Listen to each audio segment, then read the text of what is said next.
make way for the ambulance. It's a huge problem, and of course with Mumbai facing so much of traffic problems, and now that we have Mumbai Police, Maharashtra Police taking care of this, I'm sure we'll see great results by the end of next year, I'm sure.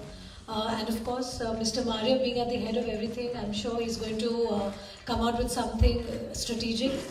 And more than just talking, I think we'll be able to implement something absolutely phenomenal. And I'm really happy to be associated with this. In fact, when they told me that this is the cause why I've been invited today, there was no two ways, but I'm a Mumbaikar, I'm a Maharashtrian, I'm an Indian. So it's very important that we start this initiative in Maharashtra and we take it and we take this initiative to the entire country, because giving way to ambulance is not just a problem in our city or in our state, it's a problem everywhere in India. So I think with this initiative and with the help of all the media people, we'll be able to create an awareness, we'll be able to make people understand how important it is to give way to all the people who are suffering in the ambulance. As a Mumbaiker, in the streets of Mumbai, I've seen a lot of times that there have been ambulances wanting to give way.